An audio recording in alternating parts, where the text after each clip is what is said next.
Hari Om. So, to continue with 269, as the verse goes, I will recite only a part of it. Tasyam jagarti samyami yasyam jagrati bhutani. As the saying goes, samyami bhutani. Tasyam jagrati yasyam jagrati. Who and they awake.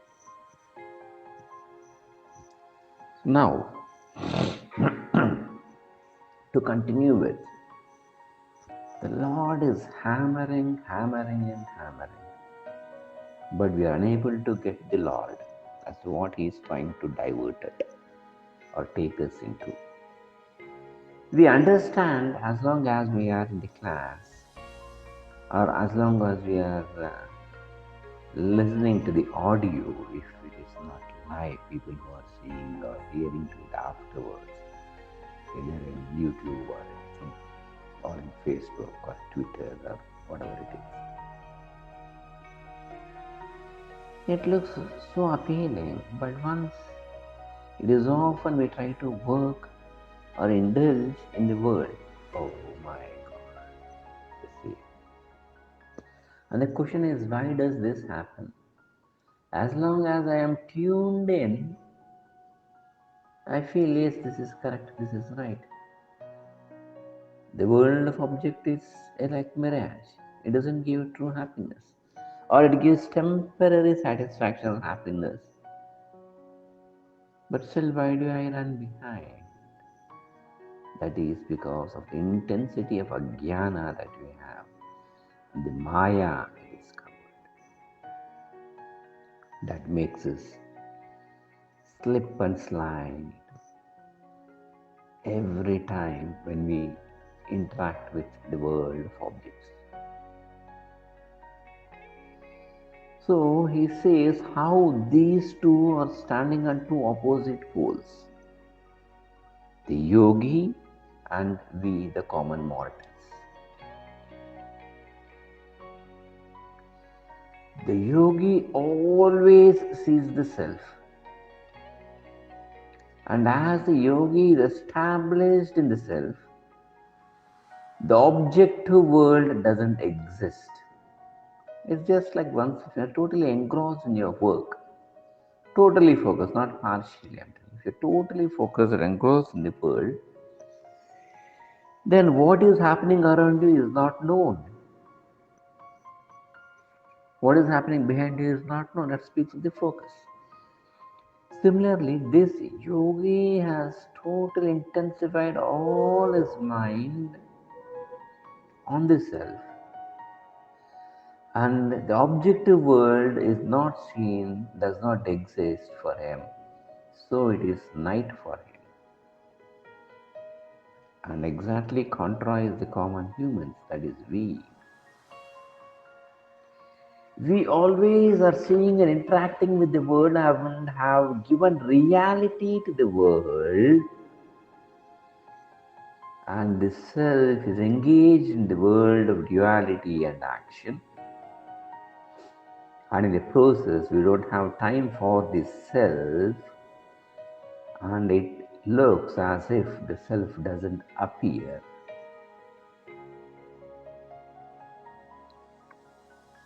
And when the self doesn't appear,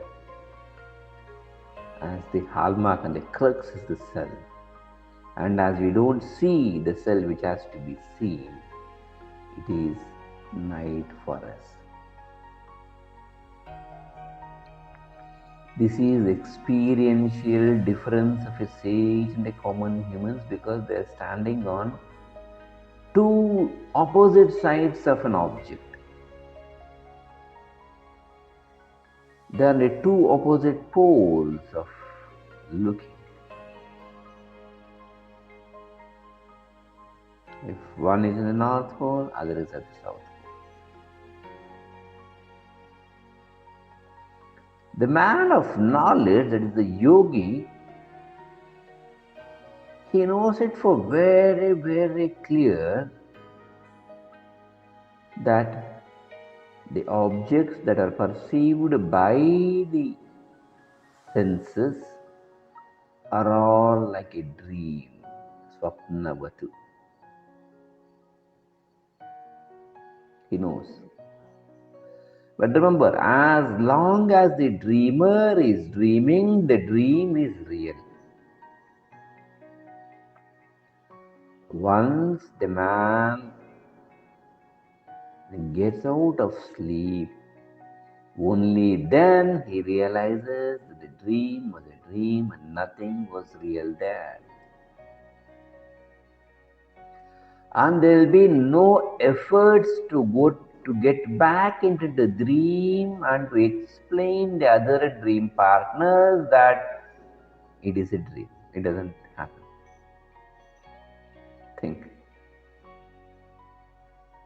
Think that we all are on an excursion and all of you are dreaming. All of you are having the same. We all are on excursion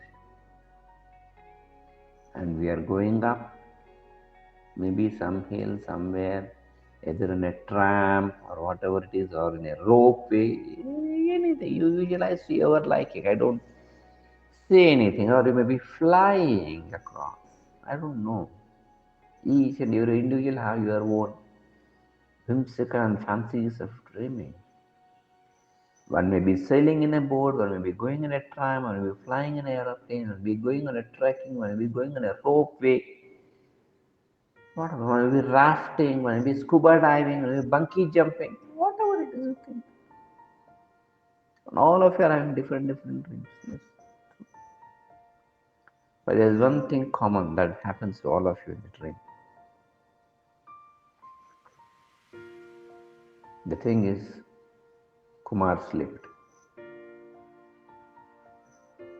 Swamiji slipped. The speaker slipped. Or your son slipped, your friend, whatever it is. Hey, you're rafting, something happened, he's off. And at that particular moment, the dream is very real. You got worried, you are sweating in that dream. And you are yelling for help, you are screaming for help to lift this forward.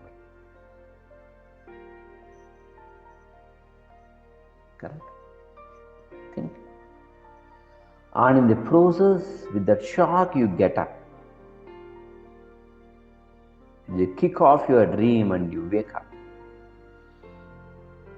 Once you wake up, your body is wet with sweat because of the fear and fright of the accident that happened in the dream.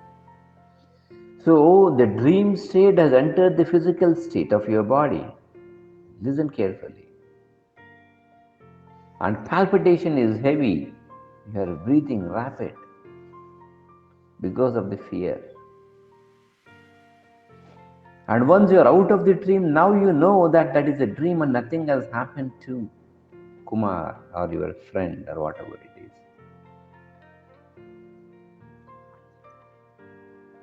Now, 2 minutes, 3 minutes, 4 minutes, the body settles down. The palpitation comes down. Remember, in spite of being an AC room with temperature 18 degrees, quite chill, you are sweating. That too of an incident that is not real, of the dream. You woke up with fright, fear, and sweat in an AC room. So the whole air condition did not work on the body, but the fear empowered the AC. Think. Now you understood that it is a dream, and you know that along with you there are so many other friends in your dream who saw this accident and who are all screaming, help, help, help, Swamiji, Swamiji, Swamiji, Kumar sir, whatever it is, as per the relation that you have, Now, would you like to again lie down, sleep, go to the dream and tell your friends, hey, relax, relax, relax. This is a dream, nothing has happened. Is there any instant like that? The dreamer is different from the wakeful person, isn't it? Similarly, the yogi or a man of knowledge who sees the world as unreal and who is established in the self, as established in the self, he doesn't see anything else, no world. For whom can he speak, for whom can he talk, and what can he perceive, and what work can he act? It is for the person who is established in the self, really, not for others. Think on this, and it continues. Krishnam Vande Jagat Guru.